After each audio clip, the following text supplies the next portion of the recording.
नमस्कार दोस्तों, स्वागत है आपका आपके अपने YouTube चैनल एक्सीलेंट गुरु पर। साथियों, मैं हूं राकेश सिहाग। रात के बज चुके हैं 8 और जैसे ही 8 बजता है आपकी स्क्रीन के ऊपर एक नोटिफिकेशन आता है और वो नोटिफिकेशन होता है साइंस की क्लास का। समुद्र मंथन हम कर रहे हैं, पूरा अच्छे से मंथन क्वेश्चनों का कर रहे हैं।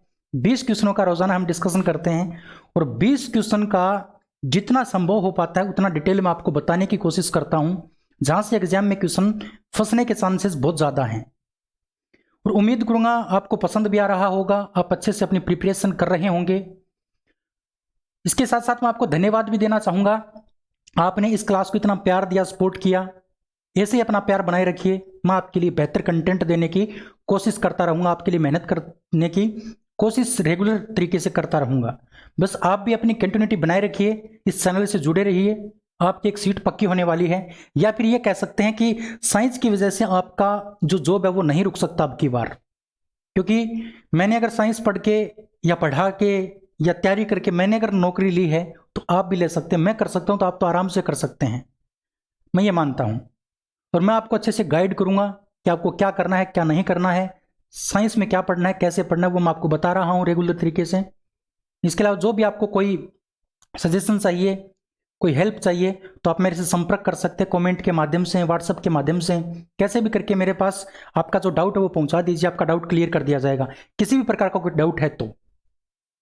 अब हम क्लास को स्टार्ट करते हैं, शुरू करते हैं आज की क्लास। और आज की क्लास का पहला क्वेश्चन आपकी स्क्रीन के ऊपर आ चुका है साथियों। क्वेश्चन है कि उस भौतिक मात्रा का नाम बताइए जो बल और वेग के गुणनफल के बराबर होता है।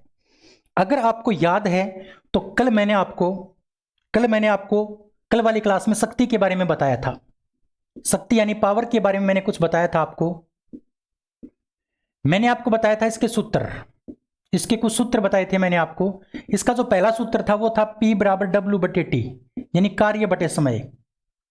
दूसरा जो सूत्र था वो था P बराबर F/V, यानी बल गुणा वेग। ये भी आपका क्या होता है, शक्ति का सूत्र होता है। इसके अलावा एक सूत्र होता है P बराबर VI। एक आपका सूत्र होता है P बराबर V स्क्वायर बटे R। एक 5 नंबर होता है P बराबर I स्क्वायर R। ये कुछ सूत्र आपको याद रखने शक्ति के, जो आपसे पूछे जा सकते हैं एग्जाम के अंदर। तो देखो इस क्वेश्चन में क्या दे रखा है कि बल और वेग का गुणनफल क्या कहलाता है। तो बल और वेग का जो गुणनफल है मेरे साथी वो कहलाता है आपका शक्ति यानी पावर कहलाता है। क्लियर है? तो इसमें कोई समझने की बात नहीं, इसमें याद करने पड़ेंगे सूत्र आपको। तो ऑप्शन नंबर आपका जो देख लो कौन सा सही हो जाएगा। ऑप्शन नंबर आपका जो सी है वो कंप्लीट सही हो जाएगा, ऑप्शन नंबर सी। इसके अलावा एक आपको दे रखा है त्वरण। अगर हम त्वरण की बात करते हैं तो त्वरण का सूत्र होता है वेग बटे समय, यानी V/T। लेकिन हम बात करते हैं वर्तीय पथ पर त्वरण। वर्तीय पथ पर जो त्वरण होता है उसका सूत्र बदल जाता है और उसका सूत्र होता है V²/R। ये आपको याद रखना है साथियों। ये तो रेखीय गति में क्या होता है, ये तो रेखीय गति में सूत्र होता है आपका त्वरण का, और ये जो होता है ये वर्तीय गति के अंदर त्वरण का सूत्र होता है V²/R। दोनों में अंतर है, ध्यान रखना पड़ेगा। वर्तीय गति में पूछे तब तो आप ये लिखोगे और रेखीय गति में पूछे तब आप ये लिखोगे। इसके अलावा कार्य का दे रखा है, कार्य का सूत्र क्या होता है, कार्य बराबर होता है F/S cos थीटा। एक तो ये होता है, एक कार्य W बराबर होता है आपका mgh, एक कार्य W बराबर होता है आपका 1/2 mv², और एक आपका W बराबर होता है V गुणा Q यानी विभवांतर गुणा आवेश। ये कुछ सूत्र है मेरे साथी कार्य के।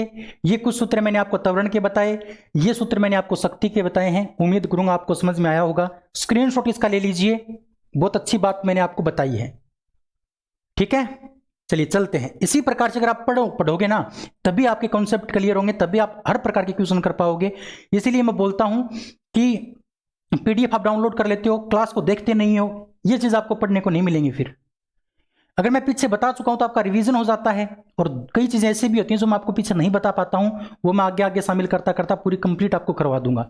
इसलिए वीडियो को पूरा देखा करिए, अपने यारों दोस्तों तक क्लास को शेयर किया करिए, जिससे कि मुझे भी थोड़ा मोटिवेशन मिले और आपको भी थोड़ा ऐसा लगे कि हाँ मैंने कुछ भैया को वापस लौटाया है। आप फ्री के अंदर ये एजुकेशन नहीं ले रहे हैं, आपने मेरा सपोर्ट किया, ये बहुत बड़ा एहसान है मेरे ऊपर। ठीक है, चलिए चलते हैं नेक्स्ट क्वेश्चन की ओर। दूसरा क्वेश्चन है कि औसत शक्ति निम्न में से किसके बराबर होती है। देखिए ये जो मैंने आपको बताई है ना, ये तो शक्ति बताई है मैंने, अब की बार आपको पूछ ली गई है औसत शक्ति।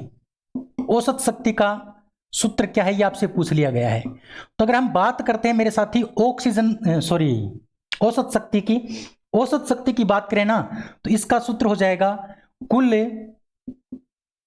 किया गया कार्य, कुल किया गया कार्य। आपको दिखाई देगा, नहीं देगा दिखाई, यहां मिटा देता हूं मैं,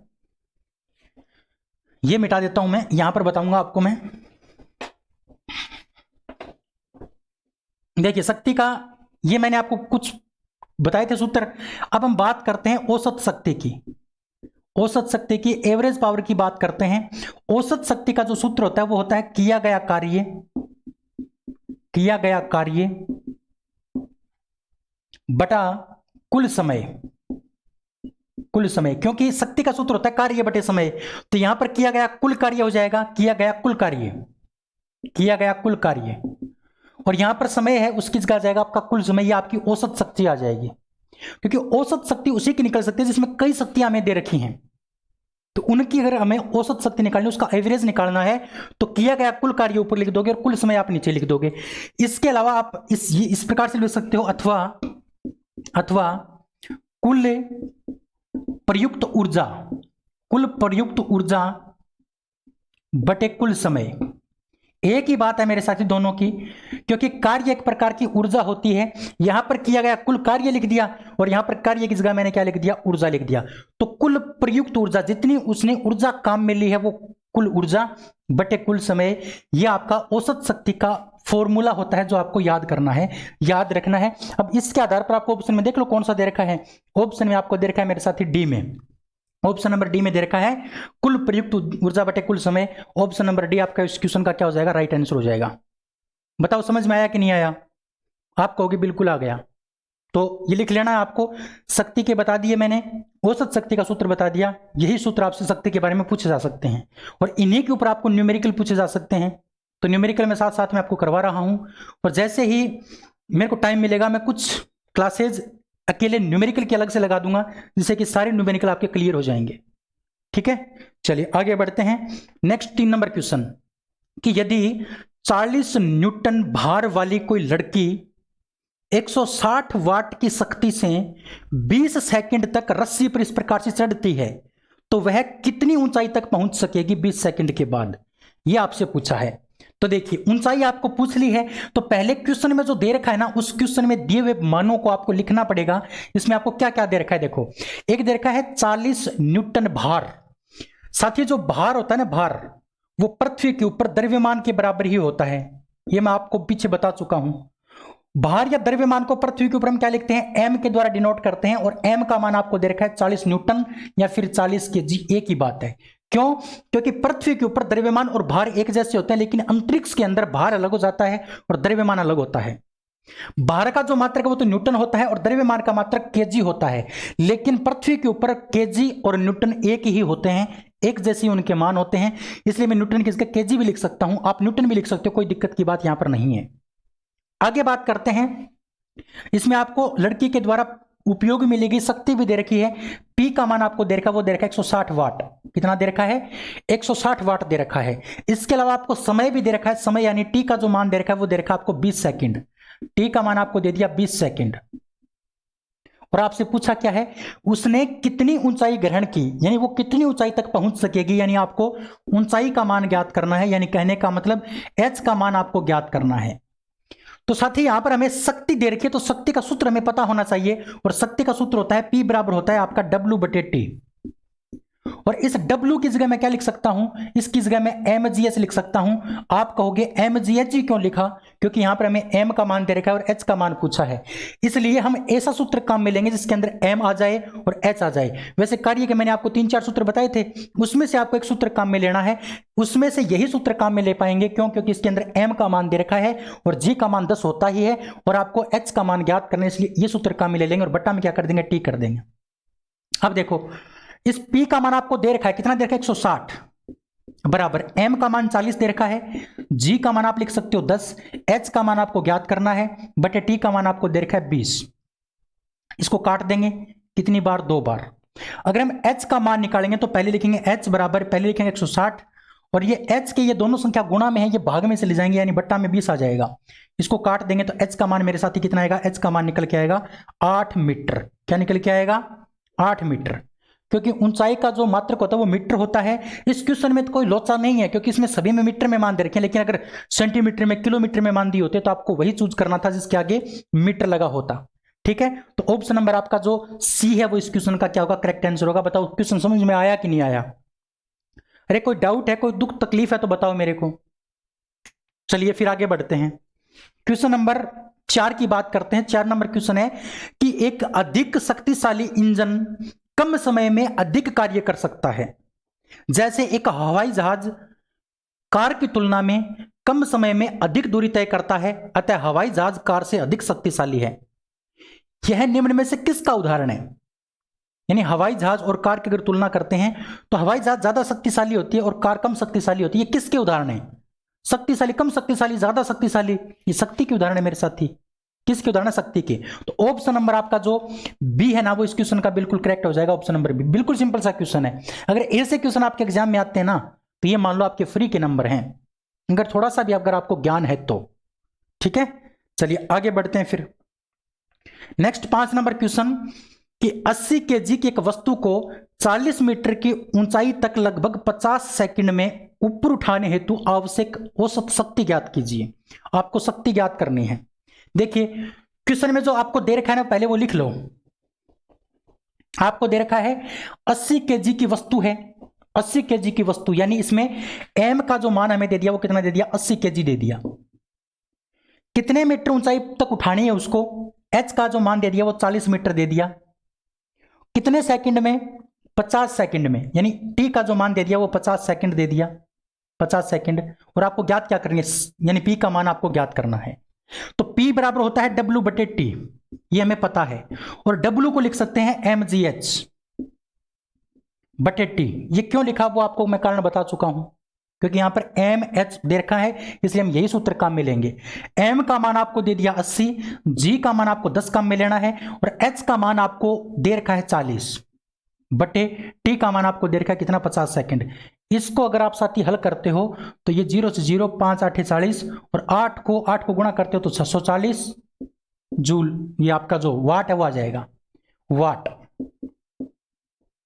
लेकिन अगर आप इस क्वेश्चन में देखोगे ना तो इसमें वाट नहीं दे रखा है। इस क्वेश्चन में वाट नहीं दे रखा है तो फिर इसका वाट की जगह क्या लिख सकते हैं? देखो वाट जो होता है वो शक्ति का मात्रक होता है और शक्ति का जो सूत्र होता है वो होता है W बटे टी, यानी W का मात्रक होता है जूल। तो इस वाट को लिख सकते हैं जूल बटे, ये समय का मात्रक आपका सेकंड होता है तो जूल बटे सेकंड, यानी इसको इस प्रकार से लिखा जा सकता है 440 जूल को हम लिख देंगे J और बटे सेकंड को हम लिख देंगे S। तो 640 जूल बटे सेकंड, ये भी आपका वाट है, इसी को भी वाट बोलते हैं और ये भी वाट है, एक ही बात है दोनों की। तो ऑप्शन नंबर आपका जो बी है वो इस क्वेश्चन का क्या होगा? करेक्ट होगा। क्लियर है बातें? चलिए फिर आगे बढ़ते हैं। नेक्स्ट बात करते हैं 6 नंबर क्वेश्चन की कि निम्नलिखित में से कौन सा शक्ति का सूत्र है? इसमें से शक्ति का सूत्र आपको बताना है और शक्ति के सूत्र मैंने अभी आपको बताए हैं। एक बार फिर से मैं रिपीट कर देता हूं जिससे कि आपको अच्छे से समझ में आ जाए, अच्छे से आपकी रिवीजन आपका हो जाए।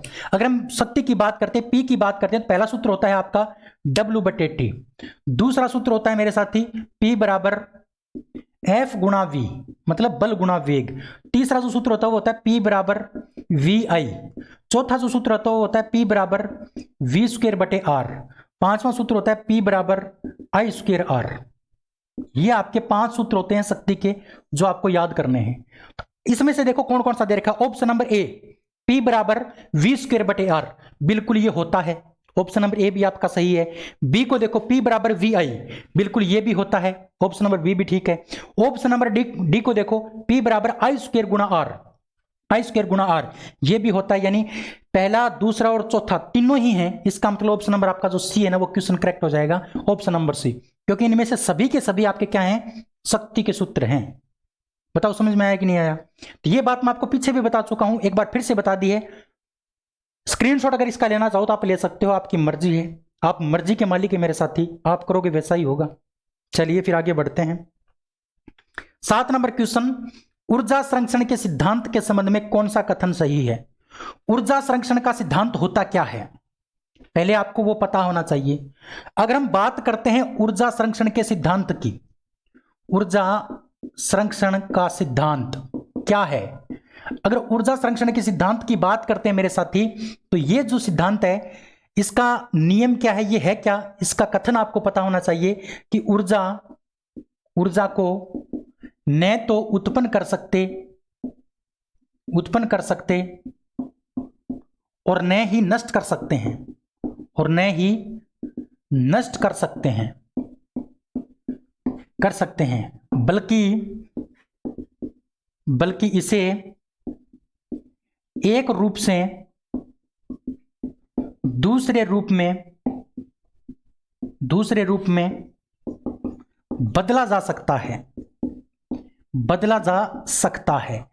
यानी कहने का मतलब ऊर्जा का रूपांतरण संभव है। ऊर्जा को हम ना तो नष्ट कर सकते हैं, ना ही ऊर्जा को हम बना सकते हैं, ना तो उत्पन्न कर सकते हैं, ना ही नष्ट कर सकते हैं। यही आपका ऊर्जा संरक्षण का सिद्धांत है।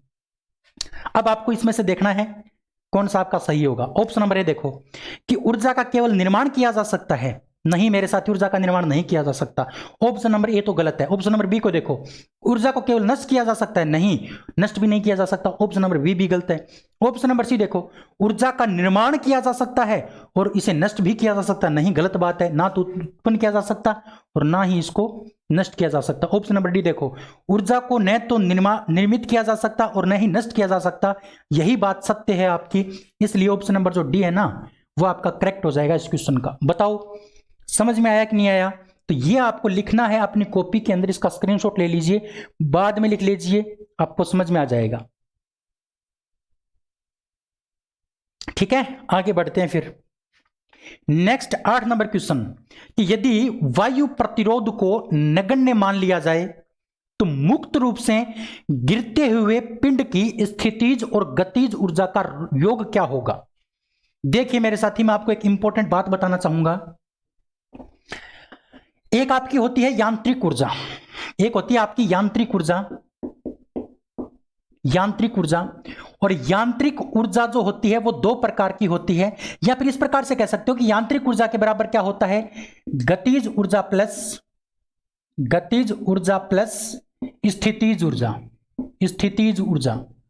गतिज ऊर्जा और स्थितिज ऊर्जा का जो योग है वो आपका क्या कहलाता है? यांत्रिक ऊर्जा कहलाता है। यांत्रिक ऊर्जा कहलाता है, ये बात आप याद करोगे। गतिज ऊर्जा और स्थितिज ऊर्जा का जो योग है वो आपका यांत्रिक ऊर्जा कहलाता है।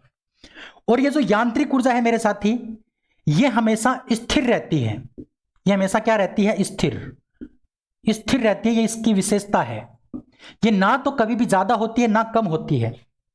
मान लो कि कोई स्थिति ऐसी आ जाए जिसमें गतिज ऊर्जा बढ़ रही है, तो ये स्थितिज ऊर्जा क्या हो जाएगी? घट जाएगी।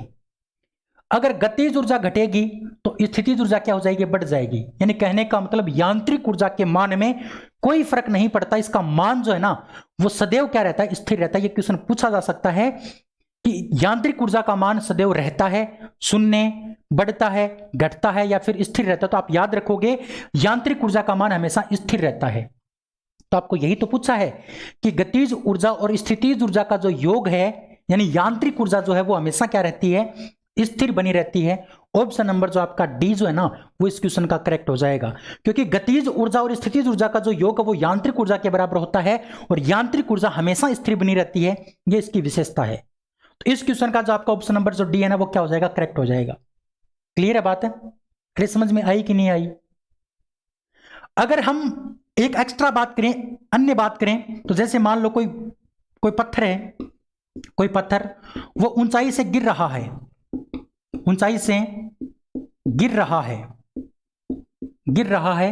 तो इस स्थिति में क्या होगा?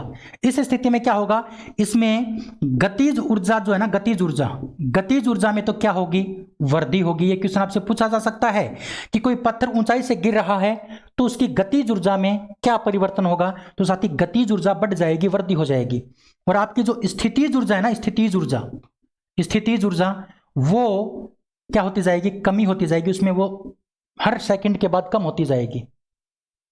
लेकिन इन दोनों का जो योग है ना वो हमेशा स्थिर रहेगा। जितनी ये बढ़ेगी उतनी ये कम हो जाएगी, और जितनी ये कम होगी उतनी ये बढ़ जाएगी। मतलब इनका योग जो है ना, इनका जो योग है वो तो हमेशा क्या रहता है, स्थिर रहता है। लेकिन इनके पर्टिकुलर की बात करें, खुद की बात करें, तो अगर कोई पत्थर ऊंचाई से गिर रहा है तो गतिज ऊर्जा तो बढ़ जाती है और स्थितिज ऊर्जा कम हो जाती है। लेकिन इनका जो योग है ना, इनका योग मतलब यांत्रिक ऊर्जा जो है वो हमेशा स्थिर बनी रहती है। तो ये कॉन्सेप्ट भी आपसे पूछा जा सकता है। इसी क्वेश्चन में ऐसे पूछ लेता कि कोई पत्थर मुक्त रूप से गिर रहा है, कोई पिंड, तो उसमें गतिज ऊर्जा में क्या परिवर्तन होगा। तो अकेला गतिज ऊर्जा का पूछे तब आपकी वृद्धि हो जाएगी, अगर अकेली स्थितिज ऊर्जा की पूछे तो उसमें कमी हो जाएगी। क्लियर है बात है। और अगर इनके योग की बात पूछ ली, योग मतलब यांत्रिक ऊर्जा की पूछ ली, तब इनका योग क्या हो जाएगा, स्थिर हो जाएगा। अगर इसी क्वेश्चन को बदल दिया जाता कि कोई पत्थर जमीन से ऊपर की ओर फेंका जाता है, ये तो नीचे की ओर आ रहा था, अगर इसी में हमने क्या कर दिया, मान लो कोई पत्थर ऊपर की ओर जा रहा है, तो इस स्थिति में क्या होगा, इसमें जो गतिज ऊर्जा है ना, गतिज ऊर्जा तो क्या हो जाती है, कम हो जाती है। गतिज ऊर्जा कम हो जाती है क्योंकि ऊपर जाएगा, ऊपर जाने के बाद में वो ऊपर जाके ठहर जाता है। और इसमें जो स्थितिज ऊर्जा है ना, स्थितिज ऊर्जा वो क्या हो जाती है, बढ़ जाती है, इसमें वृद्धि हो जाती है। अगर हम ऊपर से नीचे की बात करेंगे, ऊपर से कोई पिंड नीचे आ रहा है तो गतिज ऊर्जा बढ़ती है और स्थितिज ऊर्जा घटती है, लेकिन उनका योग स्थिर रहता है। और इस स्थिति में यानी कोई पत्थर नीचे से ऊपर जाता है तो उसमें गतिज ऊर्जा कम होती है और स्थितिज ऊर्जा बढ़ जाती है। लेकिन इनका जो योग है ना, इनका योग वो भी क्या होता है, स्थिर रहता है हमेशा। तो कोई भी स्थिति हो उसके अंदर योग तो हमेशा स्थिर रहेगा, लेकिन नीचे से ऊपर जाने पर स्थितिज ऊर्जा बढ़ जाती है, गतिज ऊर्जा कम हो जाती है, और ऊपर से नीचे आने पर गतिज ऊर्जा बढ़ जाती है और स्थितिज ऊर्जा क्या हो जाती है, कम हो जाती है। तो ये कुछ कॉन्सेप्ट हैं जो आपको याद रखने हैं, यहां से क्वेश्चन बार बार पूछे जाते हैं और बड़ा अच्छा कॉन्सेप्ट मैंने आपको दिया है, स्क्रीनशॉट इसका ले लीजिए और एज इट इज आपको कॉपी के अंदर लिखना है। एक दो बार इसका रिवीजन करना है, एक दो बार अगर रिवीजन करते हैं तो आपका हमेशा के लिए ये जो समस्या है वो खत्म हो जाएगी। चलिए फिर आगे बढ़ते हैं, नेक्स्ट क्वेश्चन की बात करते हैं। 9 नंबर क्वेश्चन आपकी स्क्रीन के ऊपर आ चुका है। 9 नंबर क्वेश्चन को पढ़िए अच्छे से, फिर मैं आपको इसका जवाब देता हूं। देखिए 9 नंबर क्वेश्चन है क्या। 9 नंबर क्वेश्चन है कि निम्नलिखित में से कौन सा ऊर्ध्वपातन नहीं है। मैंने आपको कल भी बताया था, कल वाली क्लास में, कि ऊर्ध्वपातन करने वाले यौगिक कौन कौन से होते हैं। तो ऊर्ध्वपातन की बात करते हैं मेरे साथी। तो ऊर्ध्वपातन होता क्या है, ऊर्ध्वपातन का मतलब होता है कोई ठोस अवस्था में कोई यौगिक है और वो उसको गर्म करने पर वो क्या हो जाए, सीधा ही गैस में बदल जाता है। तो इस घटना को हम कहते हैं ऊर्ध्वपातन यानी सब्लिमेशन कहते हैं। क्लियर है बात है। ऊर्ध्वपातन वाले पदार्थों की बात करें तो उसमें एक तो आता है आपका अमोनियम क्लोराइड। ये एक बार फिर से लिख सकते हो आप, अगर आप पहली बार इस क्लास से जुड़े हैं तो मैं आपको बता देता हूं। एक तो अमोनियम क्लोराइड यानी कहने का मतलब NH4 जो Cl होता है, ये आपका ऊर्ध्वपातित पदार्थ होता है। इसको अगर आप गर्म करोगे तो ये ठोस अवस्था से सीधा क्या हो जाता है, गैस में चेंज हो जाता है। इसी प्रकार से दूसरा है आपका एल्यूमिनियम क्लोराइड। एल्यूमिनियम जो क्लोराइड है, एल्यूमिनियम क्लोराइड यानी AlCl3, ये भी आपका क्या होता है, गर्म करने पर ठोस से डायरेक्ट गैस में बदल जाता है। इसी प्रकार से तीसरा है आपका अमोनिया। अमोनिया, अगर हम अमोनिया की बात करते हैं तो ये भी गर्म करने पर ठोस से गैस में बदल जाता है। इसी प्रकार से एक होता है आपका कपूर। 5 नंबर है आपका नेफ्थलीन, नेफ्थलीन, और साथ ही 6 नंबर है आपका ठोस CO2, ठोस CO2, और 7 नंबर जो है वो है आपका एंथ्रासिन, एंथ्रासिन। ये 7 पदार्थ ऐसे हैं जो ऊर्ध्वपातन का गुण दर्शाते हैं। इनके अलावा कोई क्वेश्चन आपसे नहीं पूछा जाएगा। अब आपको पहचान करनी है इसमें से क्वेश्चन क्या पूछा है कि ऊर्ध्वपातित पदार्थ नहीं है, तो साथ ही इसमें बर्फ आपका करेक्ट आंसर हो जाएगा, क्योंकि बर्फ की बात मैंने यहां पर नहीं बताई है, इसलिए इस क्वेश्चन का जो आंसर आपका होगा वो क्या होगा, ए हो जाएगा। बताओ समझ में आया कि नहीं आया। आप कहोगे बिल्कुल आ गया, कोई दिक्कत की बात नहीं, मजा आ गया। मजा ही आना चाहिए साथी।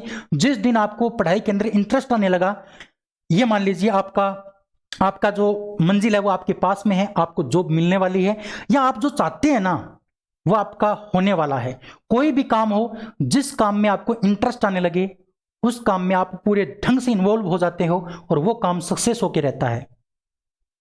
तो जिस भाई को ये लगता है कि पढ़ाई बोरिंग है, पढ़ाई में मन नहीं लगता, नींद आती है, मेरे को दोस्तों की याद आती है, उसकी याद आती है, उसकी याद आती है, तो साथी आप सही ट्रैक के ऊपर नहीं हो। अगर आप सोते वक्त आपके दिमाग में यह आ रहा है कि मैंने आज ये पढ़ा, ये नहीं पढ़ा, अगर आपकी बेचैनी हो रही है ना, तो ये मान लीजिए आपके सक्सेस बहुत ज्यादा नजदीक है। अगर आप बेफिक्र होकर सो जाते हैं तो ये मान लीजिए आपके आसपास भी आपकी जॉब या आपकी सक्सेस नहीं है, तो आपको पढ़ाई के अंदर इन्वॉल्व होना पड़ेगा, उसको अपने जहन में उतारना पड़ेगा, उसके अंदर इंटरेस्ट पैदा करना पड़ेगा। अगर इंटरेस्ट पैदा कर लेते हो तो आपका जो सक्सेस है वो आपके हाथों में है। और इंटरेस्ट कोई दूसरा पैदा नहीं कर सकता, इंटरेस्ट आप खुद को पैदा करना पड़ेगा। इंटरेस्ट तभी आ सकता है जब आपको अपने घर वालों की स्थिति दिखाई देगी, जब आपको अपनी स्थिति दिखाई देगी। आप वाला जो पड़ोसी है उसका बच्चा अगर सक्सेस है, उसको देख करके आपके अंदर मोटिवेशन आएगा, उसको देख करके अगर ये होगा कि मुझे भी जॉब लेनी है, तभी आप इंटरेस्ट पैदा कर पाते हो। मेरे कहने से, किसी दूसरे के कहने से आपके जीवन में और आपकी पढ़ाई के अंदर इंटरेस्ट आपके नहीं आ सकता। तो आपको डिसाइड करना है कि इंटरेस्ट पैदा करना है या नहीं करना। ठीक है, चलिए नेक्स्ट हम बात करते हैं अगले क्वेश्चन की। इसके बाद जो अगला क्वेश्चन है मेरे साथी वो है 9 नंबर हो गया आपका। 10 नंबर क्वेश्चन की बात करते हैं। 10 नंबर क्वेश्चन है कि निम्नलिखित में से कौन सी विधि जल को पंकिल जल से अलग करती है। पंकिल जल से अलग कौन करती है, ये क्वेश्चन आपसे पूछा है। अब आपको पता होना चाहिए पंकिल जल क्या होता है। अब ये पंकिल जल क्या होता है इसकी बात आपको पता होनी चाहिए। पंकिल जल का मतलब होता है कीचड़ युक्त जल। पंकिल जल, पंकिल जल की अगर हम बात करते हैं तो पंकिल जल का मतलब होता है कीचड़ युक्त जल। कीचड़ युक्त जल, कीचड़ युक्त जल। ठीक है, अच्छा अब मान लो कोई जल है, उसके अंदर कूड़ा करकट वगैरह पड़ा है, तो उसको आपको शुद्ध करना है, तो आप कैसे कर सकते हो।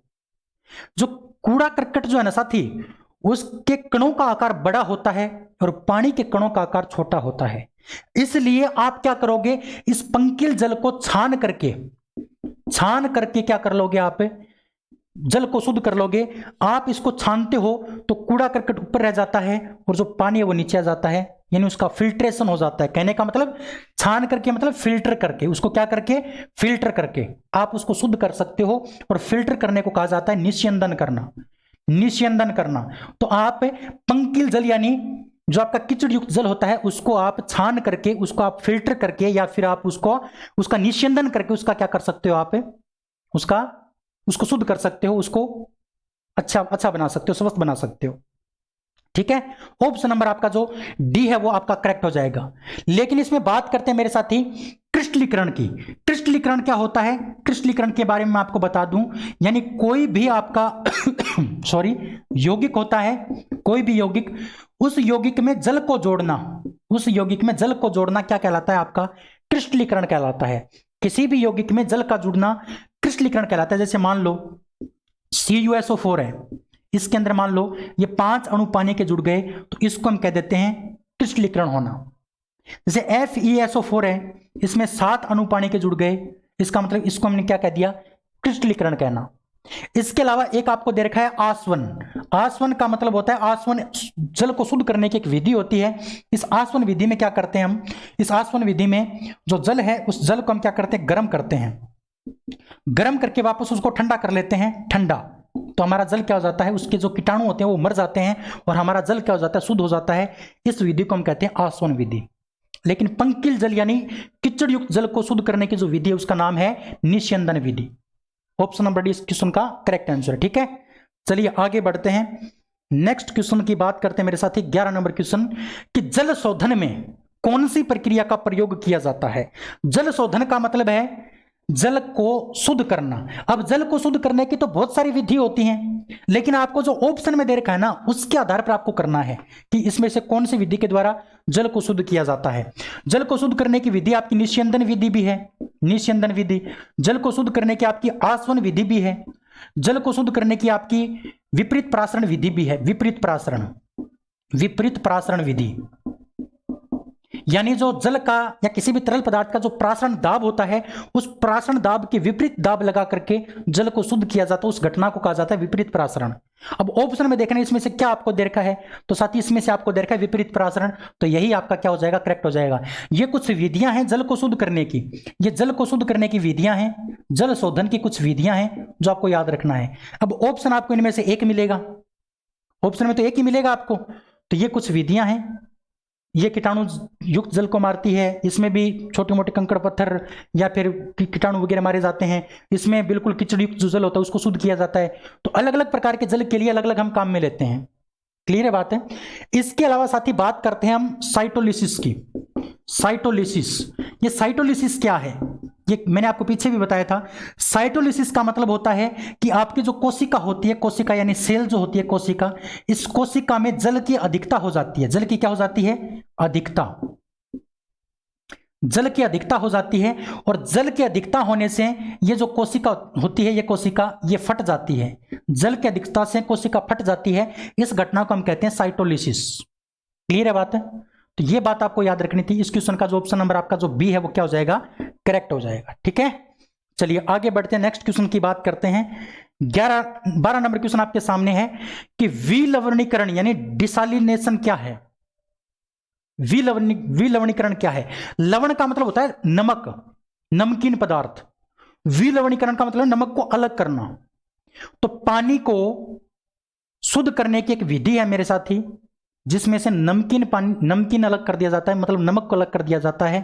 यानी कहने का मतलब जो नमकीन जो पानी होता है, नमकीन पानी, उस नमकीन पानी को, या फिर जो लवणीय पानी होता है, या जो नमकीन पानी होता है, नमकीन जो पानी होता है, इस नमकीन पानी में से खनिज जो लवण होते हैं, खनिज लवण, उनको अलग करना। खनिज लवणों को अलग करने की जो विधि है वो क्या कहलाती है आपकी? ये विधि कहलाती है आपकी विलवणीकरण। विलवणीकरण। और मेरे साथी मैं आपको बता दूं, ये जो विलवणीकरण जो विधि होती है, इसके द्वारा हम खारे पानी से मीठा पानी उत्पादन करते हैं, मीठा पानी प्राप्त करते हैं। जैसे आपने आरओ देखा होगा, आरओ फिल्ट्रेशन, आरओ देखा होगा, वो क्या करता है? वो इसी विलवणीकरण क्रिया के ऊपर आधारित होता है। वो खारे पानी में से लवण को अलग कर देता है, खनिज लवण को अलग कर देता है, और पानी क्या हो जाता है? मीठा हो जाता है। तो विलवणीकरण क्या होती है? खारे पानी से मीठा पानी उत्पादन करने की एक विधि होती है। तो ये आपको याद रखना है। तो ऑप्शन नंबर इस क्वेश्चन का जो आपका बी है ना, वो बिल्कुल करेक्ट हो जाएगा कि ऐसी प्रक्रिया जिसमें नमकीन पानी से खनिज पदार्थों को अलग किया जाता है, उस विधि को हम क्या कहते हैं? विलवणीकरण कहते हैं, डिसालिनेशन कहते हैं। क्लियर है बात? ठीक है, आगे बात करते हैं मेरे साथी 13 नंबर क्वेश्चन की। 13 नंबर क्वेश्चन है कि पानी से हाइड्रोजन को अलग करने की प्रक्रिया क्या कहलाती है? जो आपका पानी होता है मेरे साथी, उसका सूत्र, उसका जो फॉर्मूला होता है वो होता है H2O। यानी आपका फॉर्मूला होता है पानी का H2O। तो इस H2O में से हाइड्रोजन को और ऑक्सीजन को अलग करने की जो विधि होती है उसको कहा जाता है विद्युत अपघटनी विधि। विद्युत अपघटनी विधि। विद्युत अपघटनी विधि यानी एक पात्र लेते हैं, उस पात्र में हम क्या कर लेते हैं? जल डाल लेते हैं। ये हमने इसमें क्या डाल लिया? जल डाल दिया इस प्रकार से, और एक प्रश्नली यहां पर लगा देते हैं, एक प्रश्नली यहां पर लगा देते हैं, और फिर इसके अंदर हम क्या करते हैं? विद्युत धारा प्रवाहित करते हैं। विद्युत धारा इसके अंदर हम क्या करते हैं? प्रवाहित करते हैं। तो इसका क्या हो जाता है? विघटन हो जाता है, ये पानी टूट जाता है, पानी के अणु टूट जाते हैं, और एक प्रश्नली में क्या चली जाती है? हाइड्रोजन H2, और दूसरी प्रश्नली में क्या चली जाती है? आपकी O2। ठीक है, तो इस प्रकार से आप पानी से हाइड्रोजन और ऑक्सीजन को प्राप्त कर सकते हैं। किस विधि के द्वारा? विद्युत अपघटनी विधि के द्वारा। क्लियर है बात? यह बात आपको याद रखनी है। तो ऑप्शन नंबर आपका जो साथी ए जो है ना, ए ऑप्शन आपका क्या हो जाएगा? बिल्कुल करेक्ट हो जाएगा, ऑप्शन नंबर ए। बताओ रे मेरे साथी, समझ में आया कि नहीं आया? अरे समझ में आया कि नहीं आया? आप कहोगे सर बिल्कुल आ गया। ठीक है, आगे बढ़ते हैं नेक्स्ट क्वेश्चन की ओर। आपका जो क्वेश्चन नंबर 14 है वो आपके सामने है कि सोडियम क्लोराइड से अमोनियम क्लोराइड को अलग करने के लिए आप निम्नलिखित में से किस प्रक्रिया का प्रयोग करेंगे? अगर हम बात करते हैं साथी, एक तो आपको दे रखा है सोडियम क्लोराइड NaCl दे रखा है, सोडियम क्लोराइड NaCl, और एक आपको दे रखा है अमोनियम क्लोराइड यानी NH4Cl। और साथी ये जो होता है ना, ये आपका होता है उद्रव्यपातित पदार्थ। उद्रव्यपातित पदार्थ होता है, जो मैंने आपको बताया था पीछे। ये एक प्रकार का आपका उद्रव्यपातित पदार्थ है, और जैसे ही आपस में मिले होते हैं तो आप इस विलयन को आप क्या करना शुरू कर देते हो? गर्म करना शुरू कर देते हो। इसको क्या करना शुरू करोगे? गर्म करना शुरू करोगे। तो ये जो आपका NH4Cl जो है ना, ये ठोस अवस्था से किस में बदल जाएगा? गैस अवस्था में बदल जाएगा, और इस गैस को आप क्या कर लोगे? इकट्ठा कर लोगे। इस गैस को अलग इकट्ठा कर लोगे, तो NH4Cl अलग हो गया और NaCl अलग हो गया। तो NaCl और NH4Cl को अलग करने के लिए हम क्या करते हैं साथी? हम क्या करेंगे? हम उद्रव्यपातन का प्रयोग करेंगे, सब्लिमेशन का प्रयोग करते हैं, उद्रव्यपातन का प्रयोग करते हैं। उद्रव्यपातन विधि का क्या करते हैं? हम प्रयोग करते हैं। बताओ समझ में आया कि नहीं आया? आप कहोगे बिल्कुल आ गया समझ में। ऑप्शन नंबर आपका जो बी है ना वो इस क्वेश्चन का क्या हो जाएगा, करेक्ट हो जाएगा, ऑप्शन नंबर बी। ठीक है, चलिए फिर आगे बढ़ते हैं, नेक्स्ट क्वेश्चन की बात करते हैं। 15 नंबर क्वेश्चन आपके सामने है कि निम्नलिखित में से कौन सा कथन फ्लोएम के संबंध में सही है। सही कथन आपको बताना है। ऑप्शन नंबर ए को देखो, ये तो आपको याद करने पड़ेंगे। तो पहला ऑप्शन देखो कि फ्लोएम की सभी कोशिकाओं में छिद्रित दीवारें होती हैं। नहीं मेरे साथी, फ्लोएम की जो दीवार होती है उसमें छिद्र नहीं होते, ये बात गलत है। ऑप्शन नंबर बी को देखो, फ्लोएम में चालनी नलिकाएं मृत कोशिकाओं की बनी होती हैं। बिल्कुल गलत बात है। चालनी जो नलिकाएं होती हैं, चालनी नलिकाएं वो आपकी बनी होती हैं मेरे साथी, किसकी, जीवित कोशिकाओं की। तो ऑप्शन नंबर बी भी आपका गलत है। ऑप्शन नंबर सी देखो कि फ्लोएम का परिवहन एक दिशीय होता है। गलत बात। फ्लोएम जो होता है वो भोजन का वहन करता है। फ्लोएम किसका वहन करता है, भोजन का वहन। और भोजन का वहन जो होता है वो ऊपरी मुखी भी होता है और अधोमुखी भी होता है। कहने का मतलब दोनों दिशा होती है, इसकी दो दिशा होती हैं, और इसमें देखा एक दिशीय, जो गलत बात है। ऑप्शन नंबर जो डी है वो इस क्वेश्चन का क्या होगा, आपका करेक्ट होगा। ऑप्शन नंबर डी में देखो क्या दे रखा है कि फ्लोएम प्रकाश संश्लेषण उत्पादों को पत्तियों से पौधे के अन्य भागों में पहुंचाने का काम करता है। बिल्कुल सही बात है। प्रकाश संश्लेषण के द्वारा भोजन का निर्माण होता है और उस भोजन का जो वहन है वो कौन करता है, आपका फ्लोएम करता है। यही बात आपकी सही है। ऑप्शन नंबर जो आपका डी है ना, डी, वो इस क्वेश्चन का क्या होगा, करेक्ट होगा। बताओ समझ में आया कि नहीं आया, क्लियर है ना। चलिए अब आगे बढ़ते हैं, नेक्स्ट क्वेश्चन की बात करते हैं फिर। 16 नंबर क्वेश्चन है कि निम्नलिखित में से कौन सा प्रकाश संश्लेषण के उत्पादों का पत्तियों से पादप के अन्य भागों तक परिवहन करता है।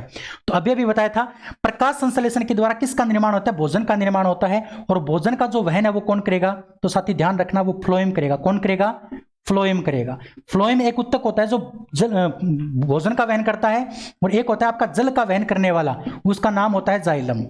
जल का वहन करने वाला जो उत्तक होता है उसका नाम होता है जाइलम।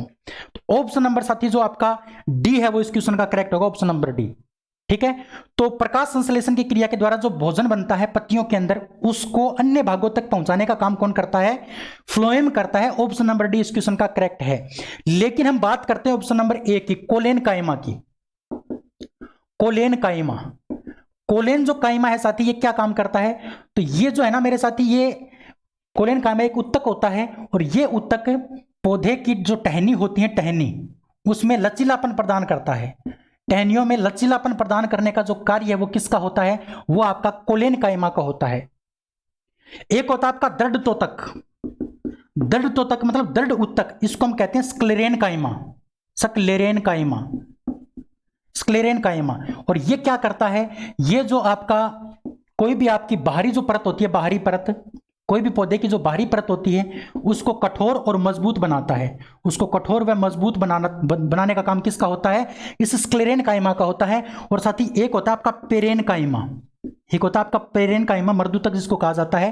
ये जो पेरेन काइमा जो होता है, ये क्या करता है, ये भोजन का संचय करता है। भोजन का संचय का मतलब संग्रहण करने का काम करता है, उसको अपने पास इकट्ठा रखता है। तो इन तीनों के कार्य आपको पता होना चाहिए। कोलेन काइमा टहनी को लचीलापन प्रदान करता है। दृढ़ तोतक जो होता है, दृढ़ तोतम नहीं है, एक दृढ़ तोतक है, ये क्या करता है, स्क्लेरेन काइमा इसका दूसरा नाम है। ये बाहरी परत को कठोर और मजबूत बनाता है। और पेरेन काइमा भोजन का संचय करने का कार्य करता है मेरे साथी। और जो जाइलम होता है, जाइलम वो क्या करता है, जल का वहन करता है, जल का वहन। और आपका जो फ्लोएम दे रखा है वो भोजन का वहन करता है। समझ में आया कि नहीं आया, आप कहोगे बिल्कुल आ गया। तो फिर आगे बढ़ते हैं, नेक्स्ट क्वेश्चन की बात करते हैं। 17 नंबर क्वेश्चन आपके सामने है कि चालनी पट्टिकाएं यानी सीव प्लेट्स किसके अंदर पाई जाती हैं। तो साथी एक होता है आपका जाइलम, और एक होता है आपका जाइलम, और एक होता है आपका ये फ्लोएम। अगर हम जाइलम की बात करें तो जाइलम के अंदर 4 प्रकार की कोशिकाएं पाई जाती है। इसके अंदर कितने प्रकार की कोशिकाएं पाई जाती हैं, 4 प्रकार की। इसमें एक होती है आपकी वाहिनिका, वाहिनिका, दूसरी होती है आपकी वाहिका, वाहिनिका दूसरी होती है आपकी वाहिका, और तीसरी होती है आपका जाइलम तंतु, जाइलम तंतु, जाइलम तंतु यानी जाइलम फाइबर। और साथ ही 4 नंबर जो होती है वो होती है xylem, xylem parenchyma, xylem parenchyma. तो ये आपकी कुछ, ये मैंने आपको बताई जाइलम की मतलब कोशिकाएं होती हैं। और जो फ्लोएम होता है, फ्लोएम, फ्लोएम उसमें आपकी एक आती है चालनी नलिका, चालनी नलिका, एक होती है आपकी सह नलिका, तीसरा होता है फ्लोएम फाइबर, फ्लोएम तंतु, और एक होता है आपका फ्लोएम पेरेन्काइमा। फ्लोएम पेरेन्काइमा, ये होती हैं आपकी चार। तो आपको पूछिए चालनीय नलिकाएं किसके अंदर पाई जाती हैं, तो साथी फ्लोएम के अंदर पाई जाती हैं। और फ्लोएम की जो नली कोशिकाएं होती हैं, फ्लोएम की जो नली कोशिकाएं होती हैं, उन नली कोशिकाओं में क्या पाई जाती है, आपकी चालनीय नलिकाएं पाई जाती है। ऑप्शन नंबर जो आपका ए जो है ना, ऑप्शन नंबर ए, वो क्या हो जाएगा आपका करेक्ट हो जाएगा। ऑप्शन नंबर ए इस क्वेश्चन का क्या हो जाएगा करेक्ट, ऑप्शन नंबर ए इस क्वेश्चन का करेक्ट होगा। ठीक है, आगे बात करते हैं हम नेक्स्ट 18 नंबर क्वेश्चन की। 18 नंबर क्वेश्चन आपके सामने ये रहा कि जाइलम का इनमें से कौन सा घटक जल के परिवहन में कार्य नहीं करता। जाइलम का कौन सा घटक जल के परिवहन में काम नहीं करता, तो साथियों जाइलम तंतु जो होता है ना, जाइलम तंतु, ये जल का वहन नहीं करता, जल का वहन नहीं करता, ये जल का वहन नहीं करता है। इसके अलावा जाइलम पेरेन्काइमा, वाहिका, वाहिनिका, ये सारे क्या करते हैं, जल का वहन करते हैं, लेकिन जाइलम तंतु क्या नहीं करता, जल का वहन नहीं करता। ये बात आपको याद रखनी पड़ेगी, क्लियर है। इसके अलावा ये जो होता है ना, ये एकमात्र जीवित होता है, ये एकमात्र जीवित होता है। और ये तीनों जो होते हैं ये क्या होते हैं, मृत होते हैं। ये तीनों क्या होते हैं आपके, मृत होते हैं, ये मृत कोशिकाएं होती हैं। ये क्वेश्चन भी आपसे पूछा जा सकता है।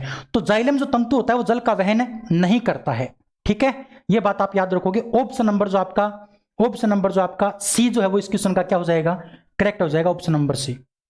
ठीक है, चलिए फिर आगे बढ़ते हैं नेक्स्ट क्वेश्चन की ओर। 19 नंबर क्वेश्चन आपके सामने है कि रूट एपेक्स की लगातार विभाजित होने वाली जो कोशिकाएं होती हैं उसको हम किसके द्वारा दर्शाते हैं। रूट एपेक्स की जो विभाजित होने वाली जो आपकी कोशिकाएं होती हैं उसको हम किसके द्वारा दर्शाते हैं। तो साथी ध्यान रखना, विभाजित होने वाली जो कोशिकाएं होती हैं, विभाजित होने वाली जो कोशिका होती हैं वो किसके द्वारा नियंत्रित होती हैं। तो साथी ध्यान रखना, विभज्योतक ऊतक के द्वारा, विभज्योतक ऊतक के द्वारा नियंत्रित होती हैं। और इस विभज्योतक ऊतक को हम क्या कहते हैं, इस विभज्योतक ऊतक को हम कहते हैं मेरेस्मेटिक ऊतक। क्या कहते हैं, मेरेस्मेटिक ऊतक कहते हैं, या फिर मेरेस्मेटिक ऊतक, या फिर मेरेस्मेटिक आपका विकास। ऑप्शन नंबर आपका जो डी है वो क्या हो जाएगा, इस क्वेश्चन का करेक्ट हो जाएगा, ऑप्शन नंबर डी। ठीक है, मेरेस्मेटिक या फिर विभज्योतक ऊतक, विभज्योतक का ही दूसरा नाम मेरेस्मेटिक ऊतक होता है। तो विभेदित होने वाली या फिर विभाजित होने वाली जो कोशिकाएं होती है उसको हम किसके द्वारा प्रदर्शित करते हैं, मेरेस्मेटिक ऊतक या फिर मेरेस्मेटिक विकास के द्वारा प्रदर्शित करते हैं। ऑप्शन नंबर डी इस क्वेश्चन का राइट है आपका। चलिए आगे बात करते हैं। 4 नंबर आपका जो 20 नंबर क्वेश्चन है वो आपके सामने है कि नारियल के छिलके में मौजूद कौन सा ऊतक उसे कठोर और दृढ़ बनाता है। मैंने आपको बताया था, 3 मैंने आपको बताए थे। एक मैंने आपको बताया था कोलेनकाइमा, ये क्या काम करता था, क्या काम बताया था मैंने इसका, कोलेनकाइमा क्या काम कर रहा था मेरे साथी, कोलेनकाइमा आपका लचीलापन प्रदान कर रहा था, लचीलापन। दूसरा है आपका स्क्लेरेनकाइमा, अगर हम स्क्लेरेनकाइमा की बात करते हैं तो ये क्या करता है, कठोर और दृढ़ बनाता है, कठोर व दृढ़ बनाने का काम करता है। और एक होता है आपका पेरेनकाइमा, ये क्या करता है, ये भोजन का संचय करता है, भोजन का संचय करने का काम करता है। तो आपको यही पूछा है कि नारियल का जो बाहरी छिलका होता है वो दृढ़ किसके कारण होता है, तो वो होता है मेरे साथी स्क्लेरेनकाइमा के द्वारा। किसके द्वारा, स्क्लेरेनकाइमा के द्वारा ये नियंत्रित होता है या दृढ़ होता है। ऑप्शन नंबर आपका जो बी है, ऑप्शन नंबर बी, वो इस क्वेश्चन का क्या होगा, राइट होगा। तो ये तीनों बातें आपको याद करनी पड़ेंगी, तीनों बातें आपको अच्छे से समझनी पड़ेंगी, तब ये क्वेश्चन आपको समझ में आएगा। तो जरूरी नहीं है कि आपको यही पूछे, इनके बारे में भी आपसे क्वेश्चन पूछा जा सकता है, इसलिए आप बहुत अच्छे से इन चीजों को याद करोगे। अगर इन चीजों को याद कर लेते हो तो कोई भी क्वेश्चन आपका गलत नहीं होगा। ठीक है, तो उम्मीद करूंगा आपकी क्लास आपको अच्छी लगी होगी। आज की क्लास अगर आपको अच्छी लगी है, पसंद आई है, तो आप अपने यार दोस्तों तक इस क्लास को शेयर कर सकते हैं, थोड़ा मेरा सपोर्ट कर सकते हैं। इसके अलावा इस क्लास का पीडीएफ डाउनलोड करने के लिए आप टेलीग्राम चैनल को ज्वाइन करेंगे। टेलीग्राम चैनल का जो लिंक है वीडियो के डिस्क्रिप्शन में दिया गया है, वहां से इस क्लास का पीडीएफ आपको मिलेगा। लेकिन उस पीडीएफ के अंदर ये बातें जो मैंने बताई हैं, ये बातें आपको नहीं मिलेंगी, ये बातें आपको लिखनी पड़ेंगी, थोड़ा मेहनत आपको करना पड़ेगा। तो आज की इस क्लास में इतना ही, कल फिर मिलते हैं शाम को 8 बजे। तब तक के लिए जय हिंद, जय भारत, थैंक यू दोस्तों जुड़ने के लिए। कल मिलते हैं, तब तक के लिए राम राम, जय हिंद, थैंक यू।